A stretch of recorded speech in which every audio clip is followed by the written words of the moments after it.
तक हमें कहीं ऐसा प्रमाण नहीं मिला कि श्री जी की सेवा करने वाले की गति में अंतर हुआ हो। कहीं भी ऐसा, साधना से भ्रष्ट होते तो देखा गया, लेकिन श्री जी की परिचर्या करने वाला श्री जी को प्राप्त नहीं हुआ, ऐसा हमें अभी तक प्रमाण नहीं मिला। ये श्री राधा मोहन जी के आराध्य देव थे, आस्करन जी के, और ये सेवा में मगन रहते। देखो, जब आप ठाकुर सेवा, जैसे आपको कि अब हम सेवा में रहेंगे तो हमारा काम कौन करेगा, तो पूरी सृष्टि तुम्हारे काम से चल रही है, तुम्हारे चलाए चल रही। अरे कुछ समय, घड़ी दो घड़ी तुम ऐसी निकालो जिससे एकांत चित्त से आनंद पूर्वक अपने लाडले ठाकुर को दुलार कर सको। उनको श्रृंगार करो, भोग लगाओ, आरती करो, चार परिक्रमा करो, साष्टांग दंडवत करो। जीवन का परम लाभ है ये। पर नहीं, आप खाएंगे हलवा, गरम गरम पकौड़ी, चाय, और ठाकुर जी के सामने वो सफेद वाले दाना नहीं आते, चिरौरी रख दो अरे भाई तुम क्या कर रहे हो, चोरी कर रहे हो तुम। घर में ठाकुर विराजमान, घर के मालिक विराजमान है, हमें जल्दी ऑफिस जाना है, गरम गरम परेठा ये वो सब, और ठाकुर जी के सामने। हम तो देखते हैं जैसे कोई ठाकुर जी के दर्शन कराने के लिए लाता है तो 4 टाफी, वो भी प्लास्टिक से लिपटी हुई, मतलब देख केवल ले, खा भी नहीं सकते हो क्योंकि प्लास्टिक लगी हुई, ऊपर कवर एकदम ऐसे रखे हुए हैं। वो बोले हमारे लड्डू गोपाल हैं। जब गोपाल हैं तो टॉफी खोल पाएंगे क्या? अगर आपको टॉफी पवाली है तो आप खोल करके सुंदर एक कटोरी में रख करके थे, ऐसे 4 दाने चिरौरी रख दिए, कटे हुए मिश्री के टुकड़े रख दिए। अरे अनंत ब्रह्मांडों का भरण पोषण करने वाला तुम्हारी चिरौरी के लिए मर रहा है। हाँ, अगर तुम्हारे पास केवल चिरौरी ही है तो वो तृप्त हो जाएगा। तुम खाओ हलवा, उसको रखो, चिरौरी तुम पहनो, एक से एक बढ़िया कपड़ा, और ठाकुर जी के लिए अलग कपड़ा होता है दुकानों में, वो ठाकुर जी के लिए लेना है। पूजा, सत्यनारायण की पूजा की सामग्री गांव में जो परचून की दुकानें होती हैं कस्बों में, उनमें अलग होती है। बोले सुपारी देना, तो बोले पूजा के लिए, बोले हाँ, वो सड़ी सुपारी का अलग बैंक होता है, वो पूजा के लिए जाएगा। प्रभु के लिए तुम ऐसे चिरौरी रख देते हो। वो नारियल भी जिसमें पानी लो, देखो ना कथा, सत्यनारायण की कथा करनी, हमें नारियल दे दो। वो सूखा नारियल जो किसी काम में ले जाएगा वो सत्यनारायण के पास जाएगा। वो कपड़ा टून का ना पहन सकते हैं, ना ओढ़ सकते हैं, ना बिछा सकते हैं, ना पोछा लगा सकते हैं, वो ठाकुर जी के लिए बलिहारी है श्रद्धा। तो भी ठाकुर जी भी ऐसी व्यवस्था करते हैं, न पहनने लायक न ओढ़ने लायक, ऐसा तुम्हें नया जीवन देंगे, जरूरत ही नहीं पड़ेगी कपड़े की, घूमो वैसे ही। हाँ, जरूरत ही नहीं पड़ेगी, अन्य योनिया नहीं, कोई जरूरत नहीं है, घूमो। इसलिए सावधान। भगवत सेवा का तात्पर्य है उत्तम भोग लगाए मोर मरकट को से। स्वामी जी महाराज परम विरक्त, वैराग्य की चरम सीमा स्वामी श्री हरिदास जी, लेकिन उत्तम भोग लगाए ठाकुर जी को। उत्तम तुम्हारे पास जो कुछ है उसमें सबसे बढ़िया भोग बनाओ। धन्ना जी के पास बाजरा की रोटी भी पूरी नहीं थी कि भरपेट पाले, तो 1 रोटी रोज ठाकुर, आधी ठाकुर जी पाते थे, आधी आप पाते थे। सुदामा जी के पास कौन सा माखन मिश्री था? वो तंदुल जो पछोरने से बाहर निकलते हैं, किसी काम में नहीं, वो लेके गए थे। ठाकुर जी पाते हो कहते आज मैं तृप्त हो गया। सबरी जी के पास क्या था? क्या था? जंगली बेर, कहीं कड़ुआ कसेला ना हो, इसलिए चख के मेरे रघुनाथ जी को कहीं कसेला ना लगे। प्रभु वाह वाह करके पा रहे। विदुरानी जी ने कौन सा 56 भोग पवाया? केले के छिलके, भाव दशा में डूबी हुई। देखो हमारे ठाकुर को कुछ नहीं चाहिए, भाव से समझिए। ये बिहारी जी को 4 घंटे बैठने के लिए 10-10 लाख रुपए का फूल बंगला निकला, काम थोड़ी चलाया जाता है। अरे हमारे लाडले सरकार है, अगर 4 घंटे बैठ गए 10 लाख खर्चा हो गया तो क्या? अनंत ब्रह्मांडों का सृजन करने वाला ठाकुर हमारे पास नहीं है, तो ठाकुर जी को आपका भाव चाहिए। और आप तो सो बढ़िया पलंग में, और ठाकुर जी को एक छज्जा में विराजमान किए, छज्जा में ऐसे उतर नहीं सकते, मतलब कूदे तो वैसे ऊंचे, अगरबत्ती दिखा दी चले। आप तो ऐसे नहीं, अपने लाडले ऐसे प्यार करो। ऐसी जगह सिंहासन रखो कि उतर कर अगर आपके वन विहार करना चाहे तो उतर लेना, ऐसा विराजमान करो आराम से। वो एकदम वो सिर्फ दीवार में ऐसी जगह, या तो बाहर वाले कमरे में, अपने कमरे में तो ठाकुर जी रहेंगे ही नहीं। अरे भाई, अगर घर में ठाकुर जी तो उठते बैठते निकलते, उनके दर्शन हो रहे, चोरी क्या? तुम तो हमारे घर के माई बाप हो, सब देखो, चोरी क्या आपसे? आपको जो अच्छा न लगे सुधार देना, ऐसे रहना चाहिए। बिल्कुल भगवत प्राप्ति निश्चित है। ये सेवा पद्धति है, बड़े भाव से आप इसको स्वीकार कीजिए। हमारे लाडले बड़े कृपालु हैं।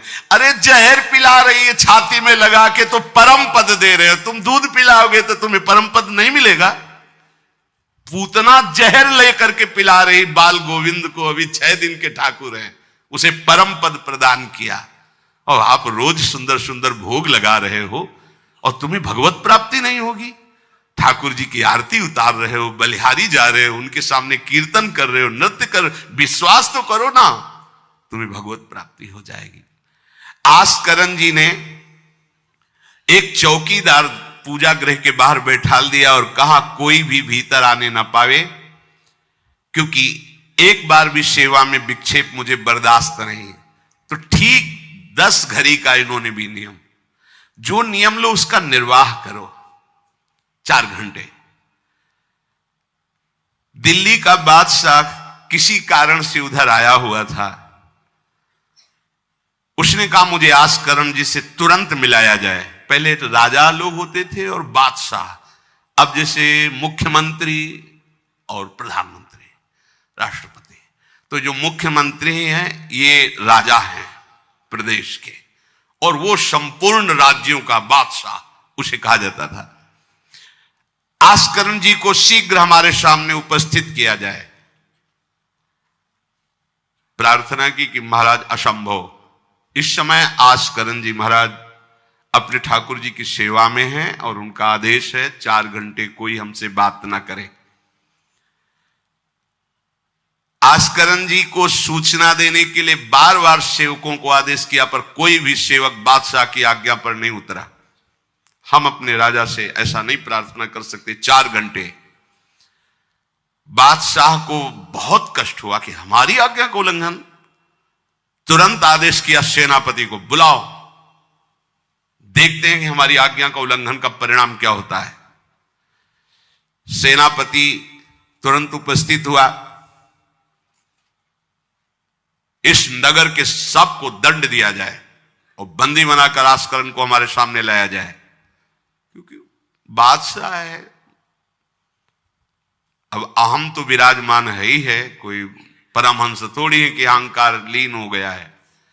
बताया गया कि ठाकुर सेवा में, भगवत आराधना में 4 घंटे उनके पास कोई सूचना नहीं पहुंचाएगा।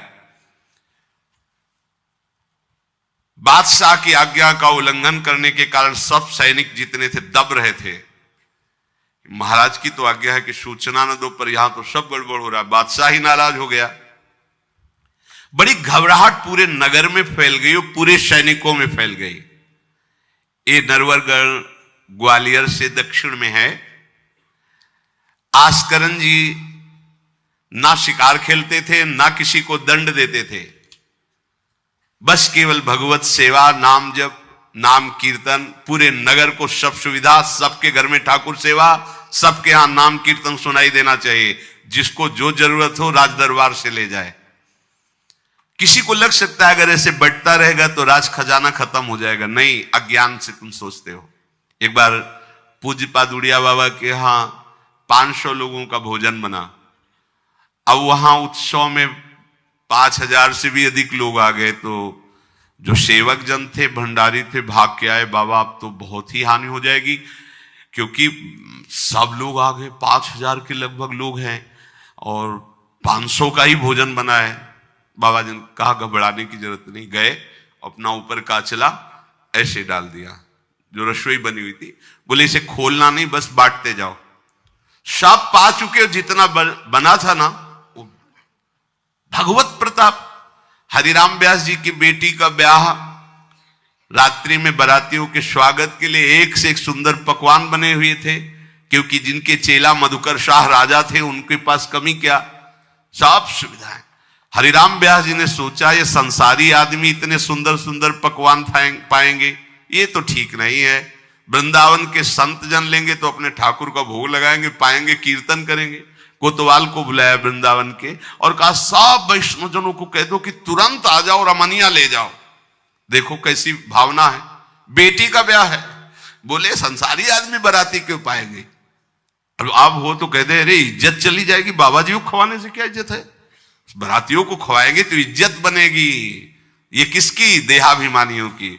और अपनी इज्जत क्या है? श्यामा श्याम। अगर रसिकों को पवाएंगे तो हमारी इज्जत बन जाएगी, श्यामा श्याम प्रसन्न हो जाएंगे। तो श्यामा श्याम प्रसन्न हो जाएंगे, बाराती भूखे रहेंगे, ऐसा कैसे हो सकता है? ऐसा हो ही नहीं सकता है। हरिराम व्यास जी के अब उनके लिए तो कोई रोक नहीं, उन्हीं की बेटी का तो ब्याह है।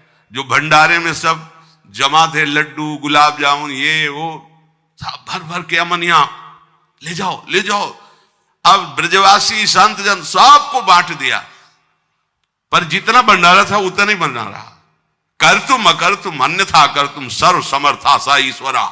तुम प्रभु के लिए समर्पित हो तो तुम्हारे यहां हानि कैसे हो सकती है कि हम भाई ठाकुर सेवा में समय देंगे तो हमारा काम बिगड़ जाएगा, ठाकुर जी के भोग राग की बात करेंगे तो पैसों की कमी हो जाएगी। पक्की मूढ़ता है ये, ऐसा व्यापार है ठाकुर सेवा संत सेवा। ऐसे करो और कई गुना बढ़कर के हाथ में आ जाएगा, देख लेना। क्योंकि सब दुखों का कारण पाप है, और जब ठाकुर सेवा संत सेवा तो इससे पाप नष्ट होते। जे ही पाप नष्ट हुए सुख का मार्ग खुल गया, पर अज्ञानी जानता नहीं है। अब बादशाह के आदेश से हड़कंप मच गया।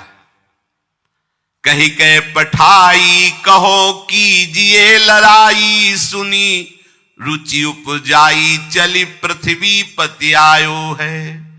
पर्यो सोच भारी तब बातियों विचारी कही, आप एक जावो गयो अचरज पाई है।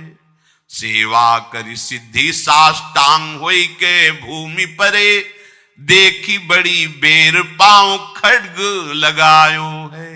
कट गई एड़िए पे टेढ़ी हूं न भौं करी, करी नित नेम रीति धीरज दिखाई है। बादशाह ने कहा आखिरी हुक्म है, आस्करण को हाजिर किया जाने, संपूर्ण सेना से विध्वंस मचा देंगे, नरवर गण को पूरा नष्ट कर देंगे। जो प्रधान सेना नायक था वो हाथ जोड़ करके बादशाह से बोला कि आप समझो हम आपके सेवक हैं, आपसे लड़ कैसे सकते हैं? आप बादशाह हो, पर मेरी प्रार्थना है आप अकेले जाकर के देख लीजिए, आस्करण जी सेवा में है, अकेले जाकर बात कर। हम सूचना नहीं दे सकते पर आपको रोक नहीं सकते, आप जाकर के बात कर लीजिए। बादशाह को लगा कि बात तो सही कि हमारे ही अनुकूल है, ये कोई वैरी तो है नहीं, चलो कोई अंगरक्षक नहीं। और स्वयं अंदर जाकर के देखा तो सारी सेवा हो चुकी थी, ठाकुर जी की साष्टांग दंडवत कर रहे थे। सत्संग में भी कहा है कि आप लोगों का जैसे शरीर स्वस्थ है तो साष्टांग दंडवत का नियम लेना चाहिए। अपनी ठाकुर सेवा करके 5, 7, 11, 21, 51, 108 अपने ठाकुर जी को 4 परिक्रमा की, कहीं से भी 108 दंडवत। एकोपि कृष्ण कृता प्रणामो दशाश्वमेधा व्रतेन तुल्यः, दशाश्वमेधी पुनरेपि जन्म कृष्ण प्रणामी न पुनर्भवाय। ये भीष्म जी बोल रहे हैं। एक बार हमारे श्री कृष्ण को कोई साष्टांग दंडवत कर दे, 10 अश्वमेध यज्ञ का फल अवभृत स्नान का उसे प्राप्त होता है। पर 10 ये अश्वमेध यज्ञ करने वाला पुनर्जन्म को प्राप्त होता है, पर एक बार श्री कृष्ण को साष्टांग प्रणाम करने वाला पुनर्जन्म को प्राप्त। दशाश्वमेधी पुनरेपि जन्म कृष्ण प्रणामी न पुनर्भवाय। अपने पास तो भगवत प्राप्ति के लिए बहुत से अस्त्र हैं, केवल नियम पूर्वक प्रयोग करो, माया का प्रवाह बंद हो जाएगा। ठाकुर सेवा के बाद करना चाहिए साष्टांग दंडवत। हमने महापुरुषों को देखा है, गुरुजनों को देखा है। अब शरीर उस लायक नहीं तो भाव से कर लीजिए। अगर शरीर स्वस्थ है और आप करने लायक हैं तो जरूर, जैसे माताएं बहनें सखियां हैं तो पंचांग एक पंचांग दंडवत की, खड़े हुए, हाथ जोड़ा, मंत्र अंदर स्मरण किया, फिर पंचांग 5, 7, 11, 21, 51 ऐसा करना चाहिए। आस्करण जी भगवत सेवा करके साष्टांग दंडवत कर रहे थे नियम पूर्वक। अब ये तो पता चल गया कि कोई आया है, पर ना नजर दी, ना बात की, ना रुके, उठे साष्टांग दंडवत, फिर उठे, फिर साष्टांग दंडवत। बादशाह खड़ा देखता रहा, ये तो ना हमारी तरफ देख रहे हैं, ना बोल रहे हैं। बहुत देर हो गई, चुपचाप। पद का अभिमान होता है। अब वो बादशाह ठहरा, खींची तलवार, म्यान से निकाली, और जब वे साष्टांग हुए तो मारा ऐसे, तो एड़ी उड़ गई, कट गई एड़ी आस्करण जी की। लेकिन आस्करण जी ने ना दंडवत रोकी, ना मुड़ करके देखा, खून की धार बह रही। निष्ठा देखिए, यह है अनन्य भक्ति की निष्ठा।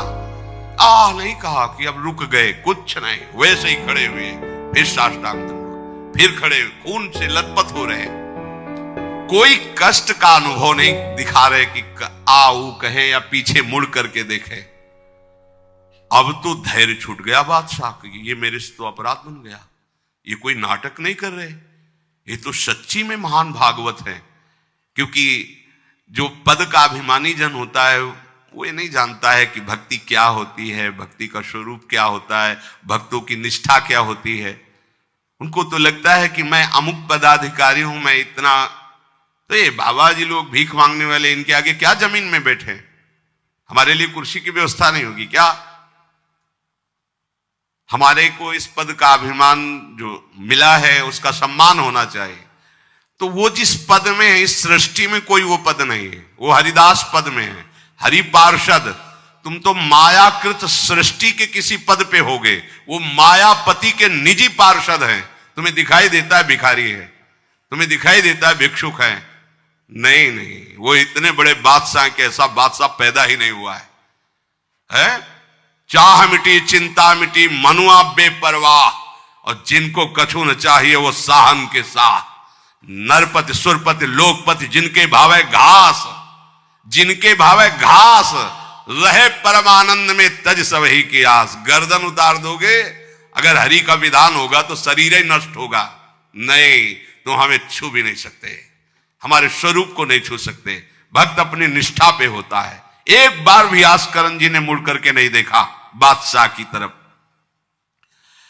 अब तो धैर्य छूट गया बादशाह की, गलती हो गई हमसे। ऐसा ही होता है।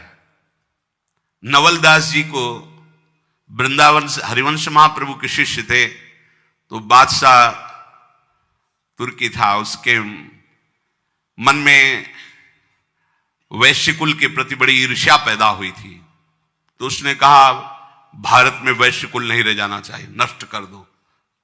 आतंक स्वरूप उनका काटना मारना, लाखों वैश्यों का कत्ल कर दिया। पता चला कि दूसर वैश्य एक वृंदावन में भी है। आए, उनको बंदी बना लिया, सामने पेश किया, कहा सर झुकाओ। कहा तो झुक चुका है एक जगह, राधा वल्लभ लाल के चरणों में। अनंत कोटि ब्रह्मांडों के बादशाह के सामने सर झुक गया है। अब तू तो एक भूमंडल का जबरदस्ती बादशाह बना बैठा है। बोले जंजीरों में बांध दो इसको, रोज कोड़े लगाओ, भोजन मत दो, फिर इसको हम दंड निश्चित करेंगे, देखते हैं, बहुत अपने अभिमान में है। बांध दिया। सुबह कोड़े लगाने गए तो जंजीरें पड़ी थी और कुछ नहीं था। फिर खोजा तो वृंदावन में राधा वल्लभ जी के दर्शन के, फिर बांध के ले गए। अरे बोले तेरी जंजीरें क्या मुझे रोक सकती है? जब माया की जंजीरें नहीं रोक पाई तो तेरी जंजीरें क्या रोकी? तू लाख बार बंधवा, मुझे नहीं रोक सकता। आखिरकार चरणों में झुका, उनका बंद करवा ये नरसंहार। तेरे इस नरसंहार से कुछ नहीं होने वाला, तू शांति से रह, ये ऐसे उपद्रव करना बंद कर। तो ये जो पदाभिमानी जन है, एक अभिमान में न जाने कैसे कैसे बड़े अपराध हो जाते हैं, भक्तों को नहीं जानते हैं। उठी चिक डारी तब पाछे सो निहारी, कियो मुजरा विचार बादशाह तिरिझे हैं, हित की सचाई यह ने कुना कचाई होत, चर्चा चलाई भाव सुन सुन भींजे हैं। बीते दिन को नृप भक्त सो समायो, पृथ्वीपति दुख पायो सुनि भोग हरि छीजे हैं। करे विप्र सेवा तिने गांव लिख न्यारे दिए, वाके प्राण न्यार लाड़ करो कही धीजे हैं। पूरी दंडवत की, ठाकुर जी को प्रार्थना की, चिक डाल दी, जो मध्याह्न विश्राम की, फिर पीछे मुड़े। तब तक खून बह रहा है। पीछे मुड़कर देखा, बादशाह जोहार की, बिल्कुल गुस्सा नहीं। राजा को इनकी ये धैर्य शैली देखकर कि अपने इष्ट के प्रति निष्ठा और मेरे अपराध का कोई भी इनके ऊपर प्रभाव नहीं, रीझ गया, बहुत प्रसन्न हुआ और कहा, आज मेरे नेत्र सफल हुए कि मैंने ऐसा निष्ठावान भक्त देखा। ना तो तुम्हारी भ्रकुटी में थोड़ा भी रोष है, और ना तुम्हें पीड़ा है, और ना कोई थकावट है। हम आपसे वार्ता करना चाहते हैं, क्या है आप में ऐसी सामर्थ्य कहां से आई कि आपने अपनी निष्ठा छोड़ी और तलवार से एड़ी काट दी। एड़ी, अरे ऐसे काट, जरा सा कुछ लग जाए तो देखो कैसा लगता है। एड़ी कट गई, खून निकल गई, दंडवती बंद नहीं हुई। जब वो बैठ करके भगवत भक्ति की बात की, बादशाह के आंसू आ गए। संत का यही प्रभाव होता है। देखो, राजा हैं पर संत हैं। विभीषण जी से भगवान कहते, तुम सरीखे संत प्रिय मोरे, धरो देह नहीं आन। ये नहीं भूल होनी चाहिए कि अरे ये तो बड़े अच्छे कपड़े पहने, ऐसे ऐसे, ये क्या भक्ति करते हो। भक्ति का मतलब केवल इतना ही नहीं है कि भिक्षुक वेश हो। भक्ति किसी से भी हो सकती है, कोई भी हो सकता है, कहीं भी हो सकता है, क्योंकि सब भगवान के बंदे, सब भगवान को दुलार कर सकते हैं।